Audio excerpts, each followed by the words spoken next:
From recruiting and consulting firm Riderflex, I'm your host, Steve Urban, and here is your Riderflex podcast episode of the day. On today's episode of the Riderflex podcast, we have guest Nick Mercadante. He's the founder and CEO of PursueCare. They're a telemedicine healthcare provider working to solve the nation's growing opioid epidemic. Why didn't I invest in Zoom in like February of 2020, right? Yeah, I always tell my spiel about how we didn't plan for a pandemic for our own business and our, Right. how we've now become indispensable. But then I think I'm like, if I was so smart, I would have gone around and invested in Zoom. I would have, Totally. Nick Mercadante on the Riderflex podcast. Nick, welcome. Thanks for having me. Are you in Connecticut today? Yeah, I am. I am sitting in our 3/4 empty office at the moment. Most of our team is, it's like everybody else. They're working from home and remote. But we've got a pretty remote group anyway, so we're kind of built that way. So, Nick, you guys were semi kind of remote anyway, so it didn't blow you up when everybody had to go remote?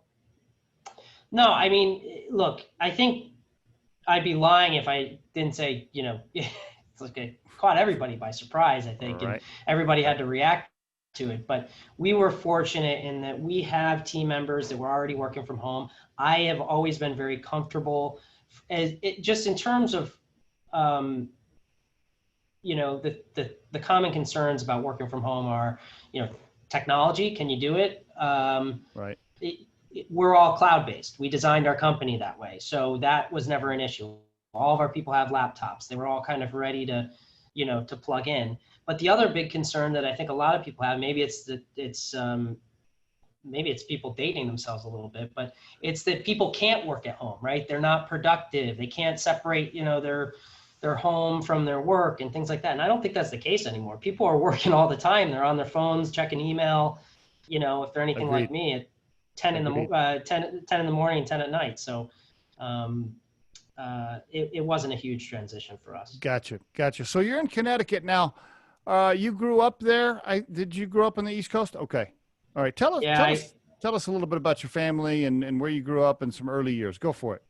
Yeah. Well, so I was born in North Carolina. My family, my father is an Italian immigrant. Okay. Off the boat, Ellis Island. Wow. Cool. Grew up in upstate New York. His father was an artist who's kind of part of the resistance fighters during World War II. Wow. Got out of Italy, defected and got out of Italy and ended up as an artist for Corning Glass Works. So my father, he came in through Ellis Island. They started in the Bronx and then they moved north to upstate New York. Really didn't speak much English until he got it to school age and was around people speaking English. So, I remember distinctly when I was a little kid being around my grandparents and, they barely spoke English, right? But do you still speak it? Can you speak Italian now? I can speak Italian, but it's ugly and nobody would like hearing it. I always say I understand it better than I can speak it. If I'm in Italy, then I'm forced to speak it and then I loosen up a little bit. But yeah, I do. And if we were doing this, I'll put it this way: if we were doing the podcast in Italian, people wouldn't be understanding half of what I say. Okay, all right. So go ahead. No, I was just gonna say. So my father, when he got to college age, he knew he wanted to be a pharmacist, and because he worked in pharmacies when he was a kid. Okay. And so then he went to pharmacy school and he caught on with Rite Aid and they kind of moved him around the country a little bit. So I was born in North Carolina. My brother was born in New Jersey. And then my sister was born in Massachusetts. And then we kind of settled in Connecticut. And that's where we stayed. Gotcha. And that's where I still am. All right. So one brother, one sister. Yeah. Okay. All right. And what'd your mom do? Was she a homemaker or did she go ahead? She was a lab tech, and then she became a stay-at-home mom and took care of us and made sure we ended up well fed and well taken care of. So when you said your mom was a lab tech, what happened? Your dad walked in to where they were making filling some bottles, and he's like, "Hey, excuse me, what's your name? How'd that go?" So they actually grew up together. They met in high Oh, school. oh, okay. So, and then they just kind of ended up in the same, line of work or similar line of work in healthcare. And Oh, all right, all right. so, yeah. All right. No, I So, know that would have been a cooler story though, right? yeah, that would have been. That would have been. Okay. So then you go to Fairfield College. Did you know at that time you were going to go to law school, or was that the plan? Well, talk to me.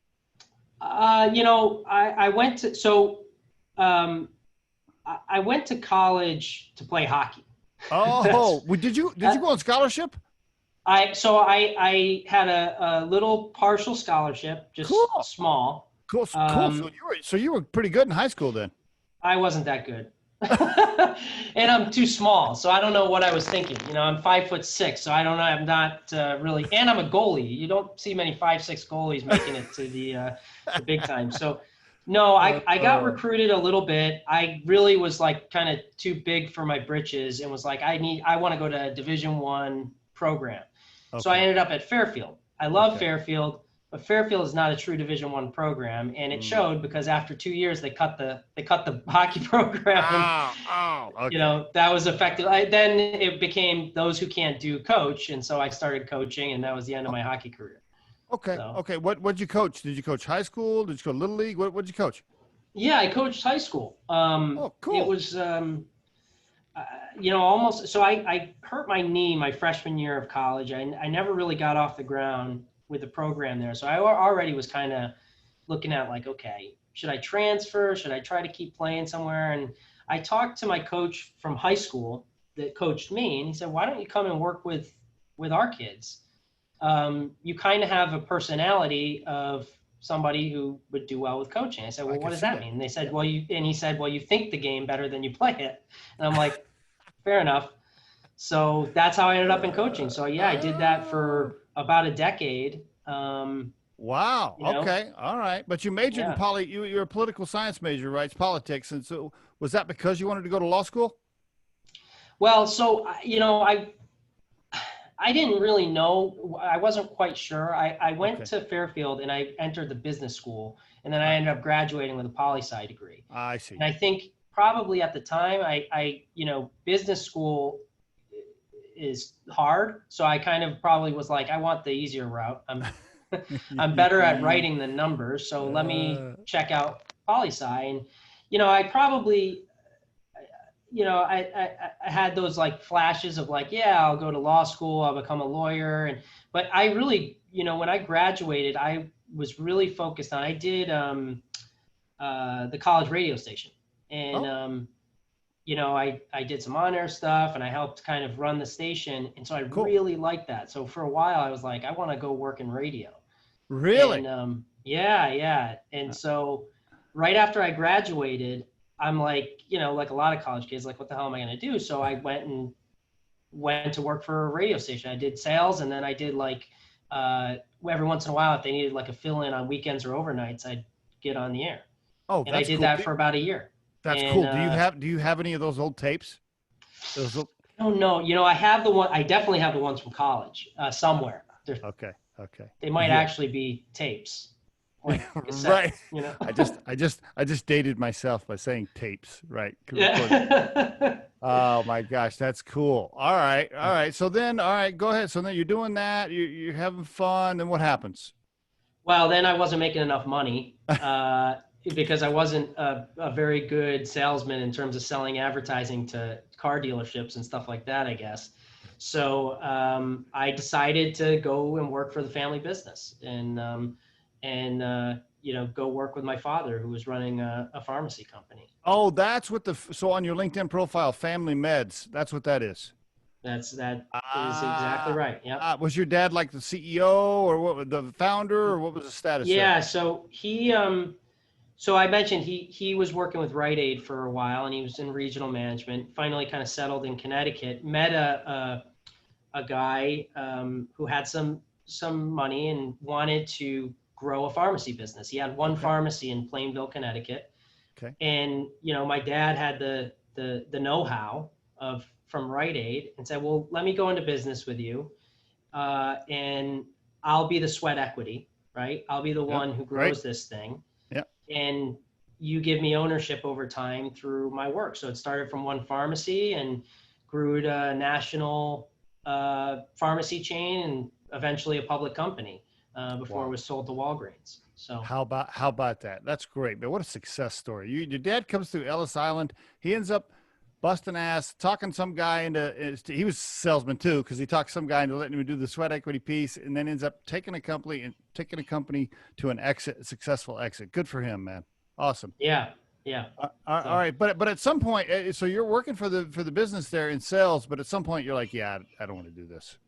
Well, yeah, exactly. Well, what it was so when I got in, I think, the thing I always joke, my sister, who's younger than me, and I think much smarter than I am, she became a pharmacist like my dad. She's very kind of analytical driven.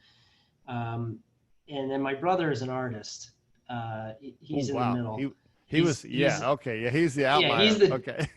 Well, I guess he's like my grandfather. I don't know, but he's the outlier, right? He's a commercial film director. And then, for me, I've always been, kind of a problem solver. And I think I try to, put myself in the shoes of other people and figure out how we can address a need. Okay. And so when I got to working in the pharmacy, very quickly, I was like, I don't want to just do like sales type stuff. I was in the business development department, right? Mm-hmm. But I don't want to do like sales type stuff. I don't want to figure out, where we should put things on the racks so that somebody picks the highest margin supplement, right? Yeah, right. I want to do something more innovative. I want to do things with delivery models and how can we innovate pharmacy to deliver something that's truly different and extraordinary from the ordinary CVS, Walgreens, Rite Aid type of experience. Okay. So that's where I kind of first cut my teeth in that, and that's carried on through my whole career. Right. Well, what about the law school piece? Where'd that come in? Well, the company got sold to Walgreens. All right. Yeah, we, when I was working at Family Meds, we did some really neat things when I was there. We launched a pharmacy kiosk program where we would actually put like a video conferencing kiosk. I think this was before telehealth was a word. Right. We put kiosks at the point of care in doctor's offices so that when you walk out of the doctor's office, you walk up to the kiosk, you scan the script through if you had a paper script, you talk with the pharmacy staff, and then you go about your day. You go home or go to work and you get your meds delivered. That's something that should be around right now. Yes. And we thought it was great. And I helped roll it out across New England. But then in 2007, we had grown into a public company. We had a distribution group. We had the pharmacies, we had the kiosks, and Walgreens came along and said, we want to buy the company. And we were struggling to compete against them, quite frankly. Okay. So we sold it and they shuttered the project. And so at that point, interesting. I had a choice. Do I want to go out to Chicago and work for Walgreens and kind of be tucked in somewhere? Or do I want to go in a different direction? So that's when I said, let me go to law school. Gotcha. Okay. Yeah. By that point you had worked with your dad, you had the entrepreneurial bug. I mean, there's no way you could just go be an employee for Walgreens at that point. No, hell no. Right. Okay. All right. So you go to law school, you get out of law school, walk us through, because before you started, the company that you're running, PursueCare, you did a couple of things in the legal field. Walk us through a little bit of the early career before you get into PursueCare. Yeah. So, when I went to law school, it was a lot of, people, hey, you should think about being a lawyer. You're good at problem solving. You can make an argument. You're a pain in the ass. You should you should go to law school. I wanted to go to law school because truthfully, I kind of had the option of, should I go pursue, business school and do an MBA or should I go to law school? And what I was seeing was so many people were going and getting their MBAs that I felt like, is that going to differentiate me. And so I went to law school with the idea of, I don't know if I want to be a lawyer forever. I know I want to practice law, and I know that I want to be in healthcare, but I don't know if I want to be like a trial lawyer for the next 30 years in a law firm, right? Okay. So when I came out of law school, I kind of had this broad base of experience. You know, I did moot court trial team. I got an international law certificate. I spent a semester in Germany I saw that.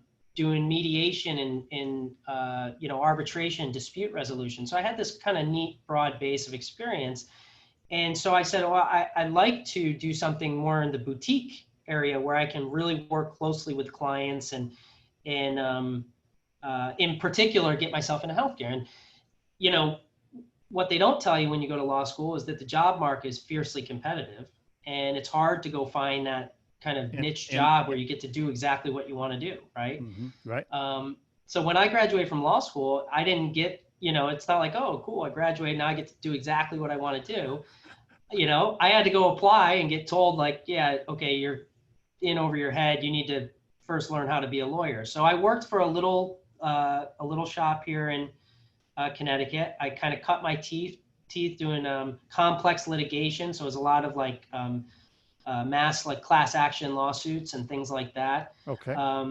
What it did give me a lot of insight to was the risk side of healthcare and understanding where things go wrong, right? Right. I got to see it from the patient side. And so I thought that was unique because it's informed a lot of my career, which is, trying to deliver good care to patients. You can't do it if you don't know what the patients go through. So seeing it from the other side gave me some neat experience. So awesome. Yeah. And then at some point, Med Options came. That door opened for you. Yeah. So I switched sides. I guess I switched sides as a lawyer for a little bit. I was working on the insurance side doing risk management. Okay. And then I started kind of opening up, I kind of hung a shingle and was taking in my own clients. All right. On the side and just helping with like risk and compliance and, things that any healthcare practice goes through in terms of watching your own back, right?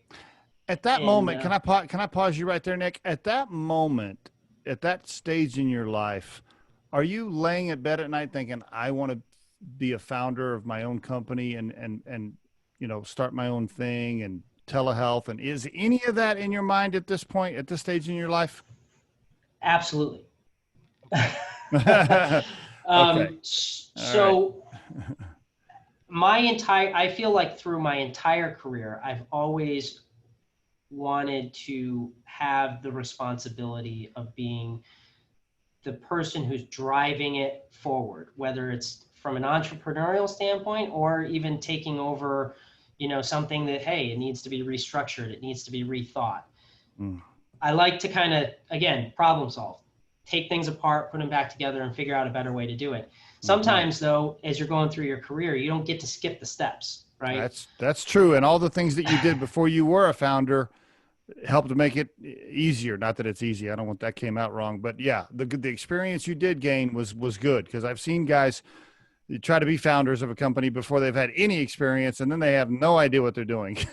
That's right. Yeah. Well, I see it all the time in healthcare. You get people, I mean, look, some of them are great. They're smart people, but you go get an MBA, you have a great idea, you come out, somebody gives you a wad of cash and they say, go start your company. And then 2 years later, it's not there anymore. Right. Yeah. No, it was all good experience for you for sure. Okay. So you did have those thoughts. And of course you had your dad was an entrepreneur. He had started something that's in there too, right? That's in your conscious. Like, hey, if my dad did, I want to make my dad proud. I can do it too. Right. That had to be in there a little bit. Yeah. Well, and also I'm Italian and I'll be the first to tell anybody I'm fortunate that I grew up, with, a father like that who's very driven and really bootstrapped his way to success, made my life a lot easier, quite frankly. But I also am the son of an Italian immigrant. So I had to Yeah. work hard. He didn't make life easy for me. Yeah. I'm gonna guess. I'm gonna guess it wasn't all just rosy and super easy, and you could just No, chill and not doing anything. no, I was mopping pharmacy floors when I was like 11 years old, you know. Um, Yeah. but but you know, the I think the story behind it is that that I always kind of because I grew up ingrained in healthcare and ingrained in, you know, entrepreneurial experiences and thinking about how to deliver care in the best way possible, it informed some of my career path that went like this. But then I ended up moving towards probably what I was always designed to be doing anyways. Yeah, as you tell the story, I mean, the map, it's just mapping itself right towards where you're at now, for sure. So when you're at this company, Med Options, you went in as general counsel. They end up seeing your operational GM type skill sets, thinking, wait a minute, he can do a lot more than just be our lawyer. You get promoted to president and COO at some point. But in 2018, somewhere you see an opportunity, you're like, okay, I'm stepping out. I'm gonna start my own thing. Walk us through that transition right there, if you don't mind. Sure, absolutely. So, you know, when I was president and COO at Med Options, we had already gone through during my entire time there, we had gone through this phenomenal growth phase Okay. from a regional practice to really a national practice. But along the way, you know, we were innovating what we were doing, but we were also doing things out of necessity. And so one of the things, Med Options is, for frame of reference, is behavioral healthcare and skilled nursing facilities. And it's a company that integrates behavioral health services into a skilled nursing setting where they're usually under-resourced and they don't have it. And one thing that I was seeing, and it really started in 2016, 2017, it started to bubble up, is, you know, as you could imagine, when you're providing behavioral health care in a nursing facility, it's mostly elderly patients. So it's a lot of Medicare reimbursement. Okay. And that's great. 85% of your business is Medicare. You're getting reimbursed. Things are fine. 14-day pay cycles. Everything's cool. What happened is 2016, 2017, it started to change a little bit. And we noticed it on the revenue side. And our investors noticed it, quite frankly. We had more and more patients that were Medicaid patients, which is abnormal, because you think of Medicaid, it's not elderly populations. It's usually populations that don't have or can't afford a health plan. They may not have a job, whatever it may be. And the reimbursement started coming down, right, as a result, because Medicaid doesn't pay quite as much on average. I see. Okay. And so as I was looking into it, you know, I started to see, okay, and we're also getting further and further out into rural America, you know, into Kentucky, Ohio, West Virginia, states like that. And in looking at the patients, they were becoming much younger, much younger. I see where this is headed. Yep. Yep. And so we're going, okay, why are they becoming younger? And they're more acute, higher instances of substance use disorder. And at this point, we're actually doing a lot of this treatment through telehealth, because we can't even find behavioral health providers in the region to go to the nursing homes. Nursing homes are really challenging environments, right? And so, you know, there's a scarcity of behavioral health in this country on a good day, never mind people that want to go into nursing homes. So we're doing things via telehealth. We're seeing younger and younger patients, more acute patients with substance use. We're getting asked to do things that we don't really do per se, and we're not equipped to do it.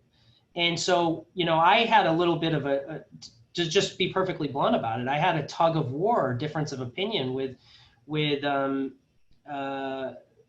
you know, with some of our investors about some of the things we had to do to really operationalize and handle this growing demand and provide better care. Okay. And I think it, you know, exposed some inadequacies, but more than anything, what it was telling me was there's something else here that I think I could be addressing. Yep. Opportunity right there. Exactly. Yep. And so that's, you know, in 2018, I started talking about the topic. Actually, it was really in 2017, but heading into 2018, I started talking about the topic with my father, who at the time actually was doing his own telehealth practice, working with skilled nursing facilities. So, and then I also started talking with Tom Menigan, who he just retired as the CEO of the American Pharmacists Association. I see. And Tom is from Huntington, West Virginia, which is Okay. right smack in the middle of the opioid epidemic. Sure is. And so he got it right away. And he said, yeah, you're absolutely right. This is an issue. It's an issue of scarcity. It's an issue of fractured care models and a lack of access to care. If there's no game in town, then people end up in a skilled nursing facility in a free fall, Wow. detoxing. Wow. I never, And so that's when we started. I'm just going to let that sink in for a minute. I never thought about it like that, but just for the listeners, when they're listening to the podcast, yeah, that's what's happening. A young person addicted to opioids, nobody there to really help them, the state or whatever, nobody knows what to do. So boom, they stick them in a retirement center, which is probably where they shouldn't be, and they're not going to get the help they need. Wow. Okay. And they just have nurses, nurses taking care of them, and that's it. That's really hitting me. I never thought about it like that until okay. Wow. That's pretty powerful. All right. So you're seeing this, you're talking to a couple of gentlemen that you know really well and have some cash. That's right. Yep. All right. So you're pitching them. When do you officially say, I want to start a business and here's my pitch deck. I need X. So did you raise cash right away or did you bootstrap? How'd you do it? So the funny thing is we started really circling around the concept of what we wanted to do with PursueCare. And I was really adamant that it has to be a comprehensive treatment model that's really brought directly to the patient, where the patient gets a choice in it. Okay. And so I was really high on the concept. And the funny thing about my father and maybe Tom too, he might not like hearing it, but they liked it so much they kind of made it their idea too. So I'm still at Med Options, and they're going, hey, maybe we should really move on this. Maybe we should really do something about this. And so it started. While I courted them, then they started courting me, and then I said, okay, the timing was right. I felt like I had kind of hit the end of my run at Med Options, and so I exited stage left, and I started working on this in August of 2018 with them. We bootstrapped it for, like 3 or 4 months. And then we went out and got some investment, and we went to, some people that we knew that believed in us and that had success with us in the past, and they were willing to put some seed capital behind it. So we raised the money in January 2019. 2009 now, and you've taken another round since then, right? You took on another round in March of 20. By the way, when I saw March of 2020 for your round, I was like, holy shit, 30 days later, and that probably wouldn't have come in. Yeah. And now with the way that the markets have gone, maybe 90 days later, and we would have gotten a crazy valuation that we probably hadn't have earned yet, right? That's true too, right? Yeah. Wow. Interesting. Okay. Right here is probably a good time. So for the listeners, PursueCare, give us the 2-3 minute elevator pitch for all those folks that have no idea what we're talking about. Go for it. Sure. So PursueCare at its core is technology-enabled substance use disorder and behavioral health treatment services. We focus on rural populations.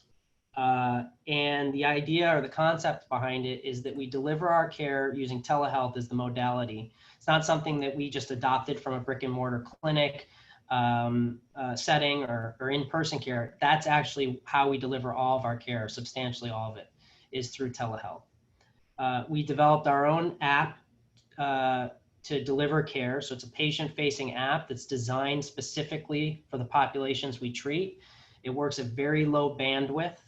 And is very limited on data. So we have a lot of patients that have limited data plans or track phones that have to be able to access care, in rural areas, right? Mm-hmm. And the core of the service offering, we're not just digital health or an app that leads somebody on their sobriety. We are treatment. So we have doctors that provide medications for recovery, common medications like Suboxone or buprenorphine-based medications. for opioid use disorder. Okay. We have counselors and therapists to treat the whole person. And then we also have our own pharmacy that can ship meds and deliver meds directly to patients.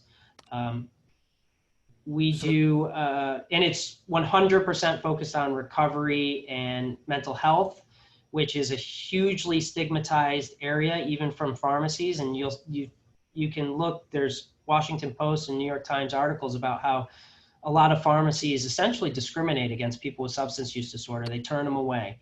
Really? And it's just, it goes along with the broader picture that, we treat substance use disorder in people with substance use disorder like it's a criminal issue or a moral issue, not like it's a healthcare and treatment issue. And so we're trying to change that dynamic with what we do. So can I stop you for just a second and repeat back what I've heard so far real quick? An opioid addicted person in small town Missouri. I don't want to get a bunch of hate mail from all my friends in Missouri. From a small town in Missouri, can download this app, sign up to be a user or a client or whatever you call them, and they can do three things. They can talk to their doctor on the screen on the phone. They can talk to a doctor over video on the phone. Then that doctor can also prescribe them medicine, and they can use the app to get their medicine and get refills. And they can also use the app to sign up for a counselor that will also talk to them over video on the app. Yep. Yeah. And we, that's exactly right. And we tie it all together with care coordinators. Those are kind of like I see. Okay, great. Yeah. They're people that are really the advocate for the patient. Okay. So, if you're a patient, you can do exactly like you described. Just go to the app store, download the app, and get yourself started. Okay. But we believe in human intervention, and we think that having somebody who's going to reach out to you and say, hey, can we help you on this journey? And they're in your corner, and they're usually, they could be peer support, or they could be a counselor themselves, but they're not treating. They're a navigator in many respects. Yeah, perfect, right. Perfect. Which I'm guessing a lot of these types of patients need. They need that because they need that navigator to call them and say, hey, I noticed you talked to the doctor, but you haven't filled the script yet, or you looked like you were going to sign up for a counselor, but you didn't ever get one, or you didn't show. Yeah, they need that navigator. I think that's perfect. Yeah, and it could be simple stuff. I mean, anybody struggles with why didn't my insurance cover this, right? Yep. So that's that person who is tied to the patient or tethered to the patient and helps them. And then we also, we fill in the gaps too. So 60% of people with substance use disorder have some broader behavioral health disorder as well that might require psychiatric medication. So we can do that as well. Okay. And, all of this, the whole point of this is get care where it isn't, right? And make it as convenient as possible. Break down barriers so people can access it on their time and on their terms. And really not so much as like, okay, you have this debilitating disease of opioid use disorder that is controlling really your everyday life. Now get yourself up and go to the doctor, go to the counselor, go to the pharmacy, and somehow hold down a job and somehow take care of your kids, right? And get transportation, and if I had to spend 3 to 6 hours a week at a clinic, I would not be sitting here talking to you right now as a CEO of a company. It's not possible. And I know plenty of people with opioid use disorder who are in, high level positions or whatever you want to call it, that if they had a service like this, they might have been able to get through and not had that big step back in their life. Right. So not to mention small town America, where they're going to the clinic where Sally and Johnny work the front desk, who they know from church, and they don't even want to go to the clinic because now Sally and Johnny's going to know that they're in there for the opioid stuff, and they don't want to share that. So now it's an embarrassment thing for them too. I would just imagine not only debilitating, but the embarrassment that they might feel or the shame that they might feel. I'm not saying they should feel that, but I'm guessing they do at some point. This allows them to work around that. They don't have to worry about, quote, being seen or whatever in small town West Virginia, right? Yeah. They can just do it at home, and they can do it on their own time. And, maybe it's they step out for their lunch break and hop in their car and sit on their phone and talk with their counselor for 30 minutes. Maybe they reach out when they need it, not just when they're scheduled. And in many cases, small town America, rural America, they don't have the resources in town. You don't have a psychiatrist in town. Gotcha. Right. The treatment clinic has a 5-week waiting period. So wow. Do you have can I fire off some more questions? Sure. Yeah, I'd love to tell you a story too, just along the same lines. You tell the story first, then I got a few questions. Go for it. Now I'm definitely, you got me super intrigued now, and I'm watching our time. Go for it. Tell the story first. So a cool story, and this is a true story about one of our patients. So we have a patient who works in healthcare, and has worked in healthcare for about 30 years. And he was in recovery before he started treatment with us.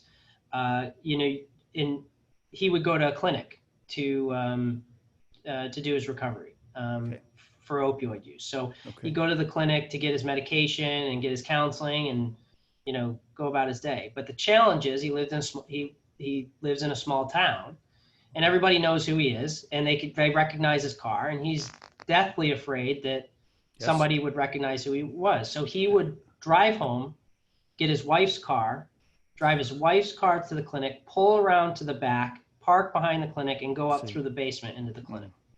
So there's your example of what it's like. And by the way, then imagine having to go pick up your medications at the local pharmacy. I thought about all of that this morning as I was preparing for this interview. That was some of the first stuff I was thinking about. I'm from a small town in Oklahoma. That's where I grew up. And I thought about all of those things that you just described, all the stuff where people are trying to hide and not be seen, and how your service, solves all of that for them. That's wonderful. Wow. Tell me about the business model for you real quick, from an entrepreneurial perspective. What's your business model? Is it a telehealth SaaS model that's reimbursed by Medicare and Medicaid, primarily? What's the model a little bit? How do you make money? Yeah, good question. So sometimes we're wondering that ourselves. We work provider practice, so we're getting reimbursed by insurances for the care that we're provided. We either contract or employ our healthcare providers to work with us, and then we also get paid for dispensing medications from our pharmacy. I see. Most of our revenue is derived from that. It's working with insurances to get reimbursed for the care we're providing. Well, yeah, but most of these people that are hooked on opioids, they don't have health care. How does that work? Well, so one of the things that we do is we work to advocate and help people with financial assistance. And financial assistance isn't always, we do things like we offer low cost cash pay plans, $50 a session. Okay. To get treatment, which is many times it's less than the copay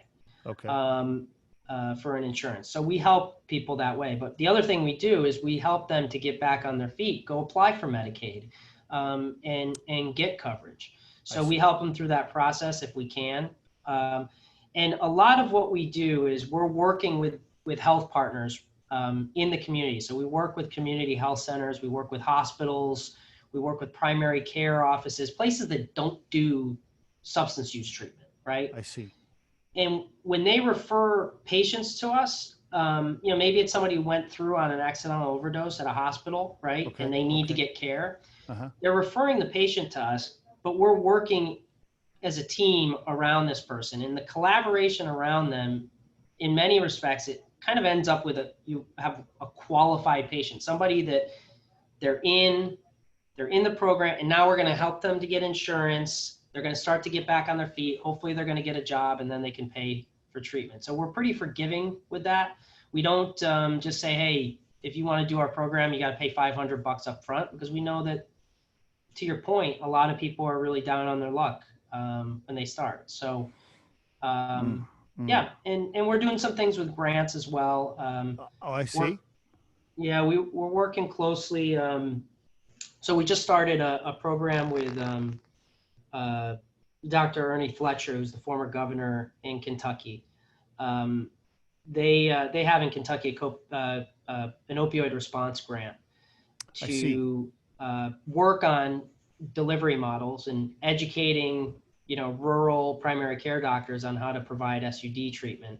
And we're kind of repositioning some of that towards programs that rapidly triage people and get them into treatment like ours, where they can do it from home, which is especially timely because of COVID. Right. So that was going to be one of my questions. Has your business just tripled in the last 90 days? Pretty much. Yeah.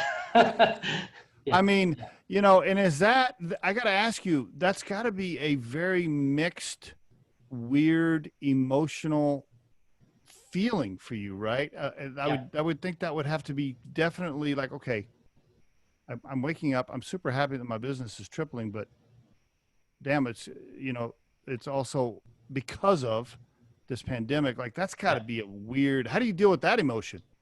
Well, it's funny because, look, everybody in some way, shape, or form is a little bit selfish.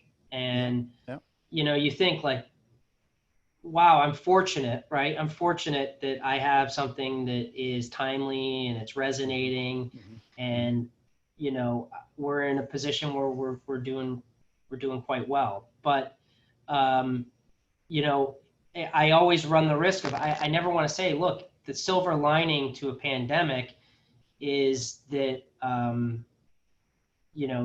that we're doing better. The way that I try to think about it is the silver lining to the pandemic is that broader acceptance of telehealth has resulted in our ability to go out and provide our care to more people and help more people into recovery. Bingo. And, that's the God's honest truth. Very and good. We really believe in that. And we believe in what we do. Obviously, we wouldn't be doing it if we didn't, or we shouldn't be doing it. Right. Yep. That's the way I look at it. Are you, I don't know how much of this you want to answer. You don't have to answer it, but I'm just curious because you haven't been in business that long. Are you already cash flow positive, or are you still, raising capital and burning through some cash as you scale up the business? Where are you in the life cycle? Yeah. So because of everything that's gone on, we've had to scale faster. So we're still burning cash like a young company does. Yeah. When we did our raise, we've got really great people around the table that are very, very supportive of what we do. Very good. That understand the mission, they understand the vision of it, and they're in it for the long haul, which is exciting. Very good. But the kind of the biggest thing that's come out of it is because the demand, quite frankly, is overwhelming. Every day we're like, that's so great. It's like we've got so much going on. That's so great. So we're looking at it as now is the time to just scale and grow faster. And if we have to go and, raise more capital or do what we have to do, then we will. I would. I just read a fascinating article the other day. The most common reason for success in startups, and the article made you pick. Was it capital? Was it people? Was it the idea? Or was it the timing? And it made you pick the four, right? Ends up that it's timing is usually number one.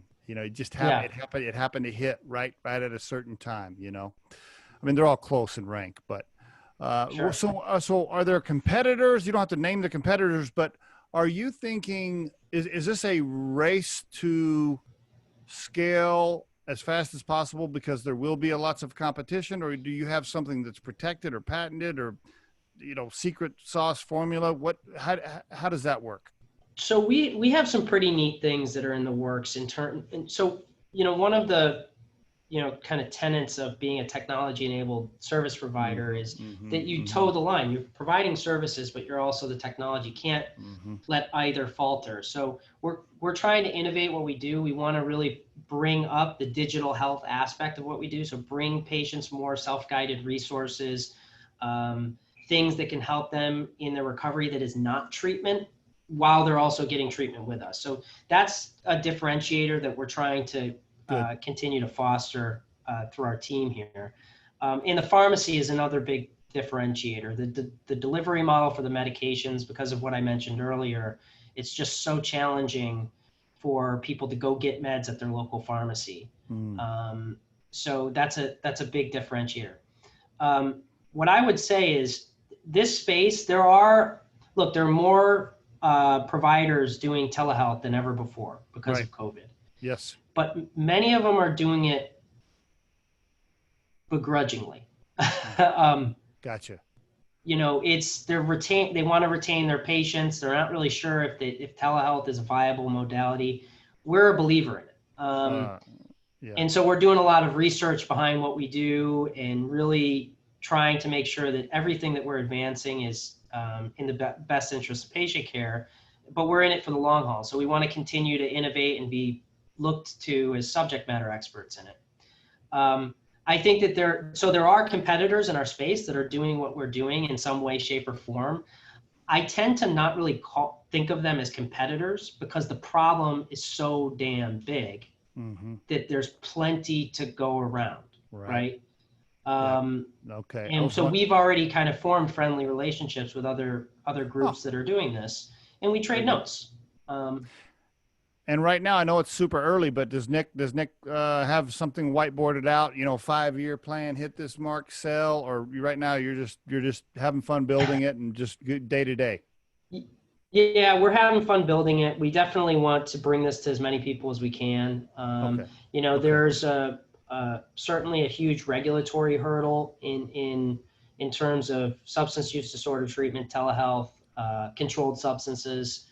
So we're constantly working to advocate on behalf of our patients and make some advancements in that. Not every state is as friendly to what we do as the ones that we're working in. But my big vision is that this is something that will cross all state lines. Anybody can access it and see a benefit from it. And I think that we don't want to go around and compete with clinics. Brick and mortar in-person care, some folks need it. And sometimes we determine somebody that comes to us, we say, look, we think you'd really benefit from seeing somebody in person. They need a physical exam or they just need the human contact. They're living in isolation, for instance. So we, my long-term vision is I don't want to go around. I get asked, like, are you trying to go around and, put clinics out of business or I don't want to do that at all. What I'd rather do is open up our telehealth platform and how we deliver care to others so that they can use it as well. And then kind of, bring others along for the ride. I think what you're doing is fantastic, my friend. For the listeners out there, you may not be able to relate, but if you've ever had a family member or a friend hooked on painkillers of any kind, and you've ever seen what it can do to their life, then you'll have a better idea of what Nick's building. And I've seen that. I had an old high school friend of mine years ago, looked me up and he befriended me specifically because he was hooked on pain meds and he was looking for angles to, borrow cash and do all the things that people do when they're hooked on it. And I saw what it did to his family and his life, and it's a terrible thing. Really, it's a terrible, terrible situation. So I think what you're doing is fantastic. Can I ask you this? How many downloads of the app on the apps on iTunes or Google Play or whatever? So I have a weird, maybe counterintuitive thought process. I actually don't. My team tracks this stuff. I make a point not to track our downloads. Oh, okay. And I do like to know how many patients we have in treatment and what our retention in treatment is. That's a big deal for me. How well are we providing care? Right. But if I get too hungry about the numbers of total people, I'll see it at the end in the financials. I figure it out. But I don't. I rely on them to tell me what's our the cost to acquire a patient, right? Okay. What do we have to spend in advertising? And then try to work with them on the strategy behind that. But I try not to get too into the, we've Okay. got Okay. 5,000 downloads or whatever it is. I have two final questions. I know we're almost out of time, but before I ask you, I just want to say I love the story of your dad and the fact that now you've followed in his footsteps as an entrepreneur, and you and him both had the balls to start something, which it really takes guts to do it. And it's not easy, right? We didn't even get into all the scary moments and all the shit you've been through to get it to this point. We didn't have time to get into that. And so I really respect the fact that you have done that and you followed in your dad's footsteps on that entrepreneurial journey. Is he still alive, by the way? He's still He good? is, Yeah. yeah. Awesome. Awesome. He'd like hearing that. Okay. He'll claim it was all because of him. We should have had him as like a little mini guest to pop in for 5 minutes. God. But I don't know. I don't know about that. Two final questions. If you could call the hockey player going to Fairfield when he was 18 years old and tell him anything, what would you tell him? That's a great question. I think that if I could call the younger version of myself, I would probably tell myself, look, keep going after whatever you want to go after. You're going to figure it out, and all the experiences along the way are going to help you there anyways. I would probably go ahead and mention that through the process, you're probably, going to get told you're doing the wrong thing a lot. You're not quite good enough, or you're not quite smart enough, or you're not going to get this promotion. So start building your armor today, because that's just, It comes part and parcel to the experience of kind of growing up as a professional, right? You got that right. So that's, I think, what I would do. And how about this? And how about this? If you had to put your core purpose in life right now into a sentence or two, what would that sound like? So it's pretty simple. I think that everything that gives me purpose in life, it revolves around helping other people. I went through my own really challenging health crisis. Had nothing to do with substance use disorder. I had ulcerative colitis, and I developed it at a young age, and it got worse and worse, and I had serious surgeries and life-threatening issues, and I made it through because I had really good healthcare and people that were in my corner and looking out for me. And so everything that I do from a professional standpoint, or really in anything else, I get the most joy out of helping other people. And that goes for my employees too. I always tell them, and I don't say it just to say it, that I work for them, and we're going to be successful because of them. It's really not because of me, other than the fact that I'm trying to build a really good team. So good stuff, my friend. You are helping people and saving lives, by the way. Let's throw that in there too. Congratulations, Nick, on everything you guys are doing at PursueCare. And by the way, it is pursuecare.com, or you can, check the App Store and download it there. Congratulations, my friend. Thank you so much for being on the Riderflex podcast. Thank you. Thanks for having me on. If you think today's tip or guest interview can help someone you know, please share this with them. If you've enjoyed today's episode, please subscribe to our channel and hit the like button. If you're listening on YouTube, don't forget to hit that little bell next to the subscribe button so you can be notified when we release a new episode. Our show features entrepreneurs, business executives, and the stories behind how they got there, as well as daily tips on career advice and job interviews. You can visit riderflex.com to learn more about us and get information on the recruiting and consulting services we provide.